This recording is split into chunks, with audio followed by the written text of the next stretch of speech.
ஆன்மீக நாட்டமுள்ளவர்களே, தமிழ்நாடு திருவாரூர் மாவட்டத்தில் நன்னிலம் அருகே உள்ள சீயவாஞ்சியம் கிராமத்தில் அமைந்துள்ள ஒரு பழமையான கோவிலுக்குள் ஒரு பயணத்திற்கு உங்களை வரவேற்கிறோம். அதுதான் வாஞ்சிநாதர் கோவில். காலத்தால் அழியாத கட்டடக்கலை, ஆழமான புராணக் கதைகள் மற்றும் தனித்துவமான ஆன்மீக ரகசியங்களை தன்கத்தை கொண்ட இந்த தலம் ஒவ்வொரு பார்வையாளரையும் வியப்பில் ஆழ்த்தும். மரண பயத்தை நீக்கி முக்தி அருளும் யமதர்மராஜனின் தனிச்சன்னதி, சிவபெருமானே சுயம்புவாய் எழுந்தருளிய அற்புத காட்சி, சிவமும் விஷ்ணுவும் ஒன்றே என்ற தத்துவத்தை உணர்த்தும் சிற்பங்கள், ஏன் நந்தி தேவர் இங்கு இறைவனை நேராக பார்க்காமல் இருக்கிறார், இப்படி பல ஆச்சரியங்கள் இந்த கோவிலில் கொட்டிக் கிடக்கின்றன. இன்று இந்த கோவிலின் ஒவ்வொரு அம்சத்தையும், அதன் பின்னுள்ள கதைகளையும், அதன் ஆன்மீகப் பெருமைகளையும் ஆழமாக ஆராய்வோம். இந்த புனித வளாகத்தின் மையத்தில் வாஞ்சிநாதர் உரைகிறார். அவர் தலைமை தெய்வம், சிவபெருமானின் ஒரு வெளிப்பாடு. வாஞ்சிநாதர் என்ற சொல் வாஞ்சி என்பதிலிருந்து பெறப்பட்டது. இது இந்த பகுதியின் பண்டைய பெயர் அல்லது விருப்பம் அல்லது ஆசை என்ற கருத்துடன் தொடர்புடையதாக நம்பப்படுகிறது. இங்கு வாஞ்சிநாதரை வணங்குவது பக்தர்களின் விருப்பங்களை நிறைவேற்றும் என்று கூறப்படுகிறது. இங்குள்ள முக்கிய சிவலிங்கம் சுயம்பு என்று கருதப்படுகிறது, அதாவது தானாகவே தோன்றியது. இது அதன் ஆழ்ந்த ஆன்மீக முக்கியத்துவத்தை சேர்க்கிறது. இயற்கையாகவே தோன்றிய லிங்கங்கள் மனிதரால் உருவாக்கப்பட்ட சிற்பங்களை விட அதிக சக்தி வாய்ந்தவையாக கருதப்படுகின்றன, ஏனெனில் அவை அந்த ஆற்றலின் நேரடி வெளிப்பாடாக கருதப்படுகின்றன. வாஞ்சிநாதருடன் அவரது தெய்வீக துணைவி மங்களாம்பிகை, அவரது சன்னதி முக்கிய கருவறைக்கு வலதுபுறத்தில் அமைந்துள்ளது. மங்களாம்பிகை என்ற பெயருக்கு மங்களகரமான தாய் என்று பொருள். அவர் பக்தர்களுக்கு செழிப்பு, நல்வாழ்வு மற்றும் ஆசீர்வாதங்களை அருளும் ஒரு கருணையுள்ள தெய்வமாக போற்றப்படுகிறார். அவரது சன்னதிக்குள் உள்ள ஆற்றல் பக்தர்களை ஒரு இணக்கமான மற்றும் நிறைவான வாழ்க்கைக்காக அவரது அருளைப் பெற அழைக்கிறது. ஒவ்வொரு சிவன் கோவிலிலும் சிவபெருமானின் வாகனமான நந்தி தேவரை நாம் காணலாம். பொதுவாக நந்தி பெருமான் கருவறையை நோக்கியவாறு சிவபெருமானின் தரிசனத்திற்காக காத்திருப்பார். ஆனால் வாஞ்சிநாதர் கோவிலில் நந்தி தேவர் வழக்கத்திற்கு மாறாக பெருமானுக்கு எதிராக, அதாவது சிவபெருமானை நேராக பார்க்காமல் ஒரு பக்கமாக திரும்பியிருக்கிறார். ஏன் இந்த தனித்துவமான நிலை? இந்த கேள்விக்கு பல விளக்கங்கள் உள்ளன. ஒரு ஐதீகம் என்னவென்றால், ஒரு காலத்தில் ஒரு அசுரன் இந்த கோவிலுக்குள் நுழைய முயன்றான். நந்தி தேவர் அசுரனை எதிர்கொள்ளும் விதமாக தனது நிலையை மாற்றிக்கொண்டார் என்றும், அசுரன் உள்ளே நுழைய முடியாதபடி கோவில் வாசலைக் காத்து நின்றார் என்றும் சொல்லப்படுகிறது. இந்து மதத்தின் ஆழமான தத்துவங்களில் ஒன்று வெவ்வேறு தெய்வங்கள் ஒரே பரம்பொருளின் பல்வேறு வெளிப்பாடுகள் என்பது. வாஞ்சிநாதர் கோவிலில் இந்த உண்மை மிக அழகாக பிரதிபலிக்கிறது. பொதுவாக சிவனுக்கு அர்ப்பணிக்கப்பட்ட கோவில்களில் விஷ்ணுவின் அவதாரங்கள் தனிச்சிறப்புடன் காட்டப்படுவது அரிது. ஆனால் இங்கு விஷ்ணுவின் வாமன அவதாரத்தின் காட்சிகள் கோவில் சுவர்களில் காணப்படுகின்றன.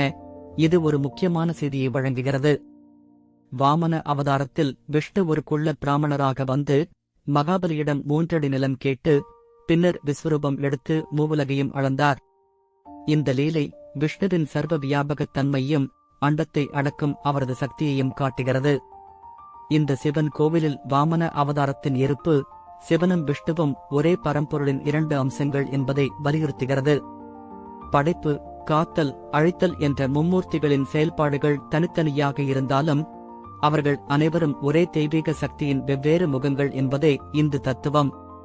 பல சைவ மற்றும் வைணவ நூல்கள் இந்த ஒற்றுமையை பறைசாற்றுகின்றன. ஹரிஹரர் என்ற வடிவம், சிவனையும் விஷ்ணுவையும் பாதி பாதியாக கொண்ட உருவம் இந்த ஒற்றுமையின் தெளிவான குறியீடாகும். வாஞ்சிநாதர் கோவிலில் இந்த இரு பெரும் தெய்வங்களின் அருளை ஒரே இடத்தில் பெற முடியும் என்பது இந்த தலத்தின் தனிச்சிறப்பாகும். இது எந்த ஒரு தெய்வமும் மற்றதை விட உயர்ந்தது அல்ல, மாறாக அனைவரும் ஒரே மூலத்திலிருந்து வந்தவர்கள் என்ற செய்தியை பக்தர்களுக்கு உணர்த்துகிறது. ஒவ்வொரு பண்டைய கோவிலும் தொன்மங்கள் மற்றும் புராணக் கதைகளின் ஒரு களஞ்சியமாகும்.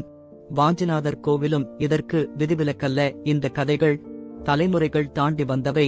கோவிலின் முக்கியத்துவத்தை பற்றிய நமது புரிதலை வளர்ப்பது மட்டுமல்லாமல் ஆழ்ந்த ஆன்மீக நுண்ணறிவுகளையும் வழங்குகின்றன.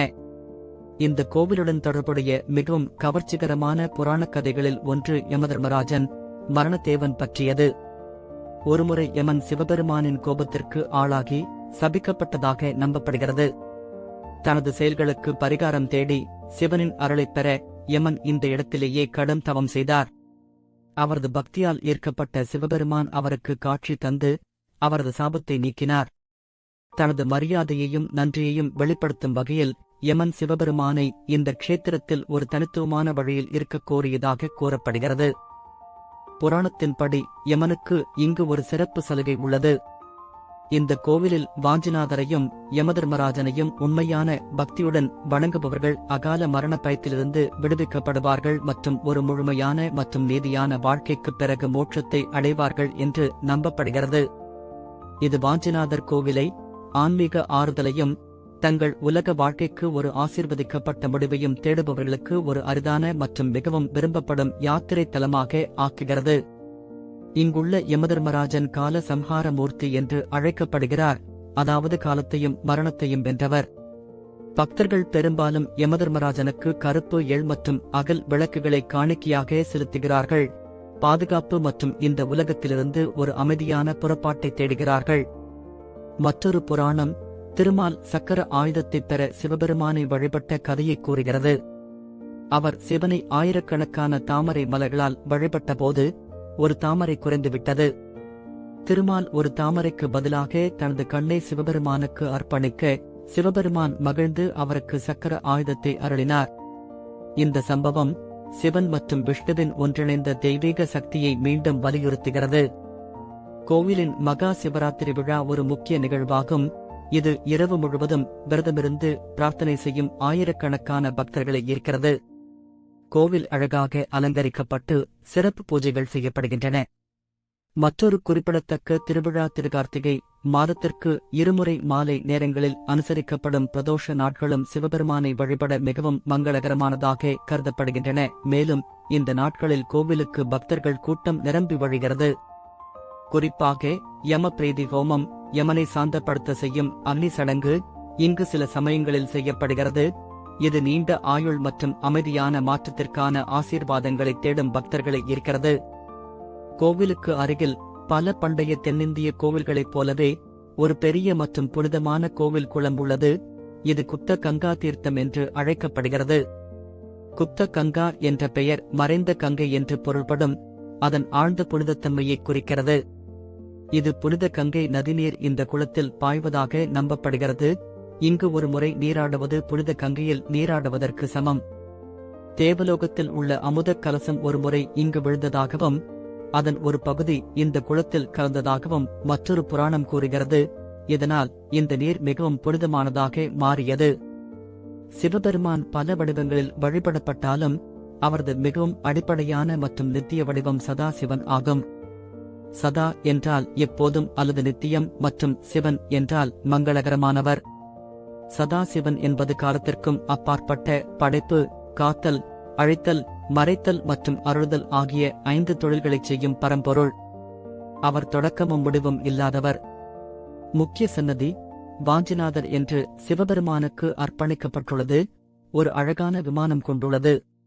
சில கோவில்களில் கோபுரங்களால் பிரதான விமானம் சிறியதாக என்பதற்கு மாறாக இங்கு அது உயரமாக நிற்கிறது. இது தெய்வத்தின் முக்கியத்துவத்திற்கு ஒரு சான்றாகும்.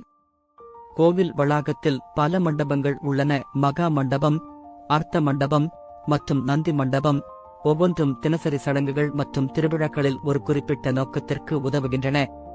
இந்த கோவிலுக்குச் செல்வது ஒரு பயணம் மட்டுமல்ல, இது ஒரு யாத்திரை, காலத்தால் அழியாத ஒரு பாரம்பரியத்துடனான சந்திப்பு.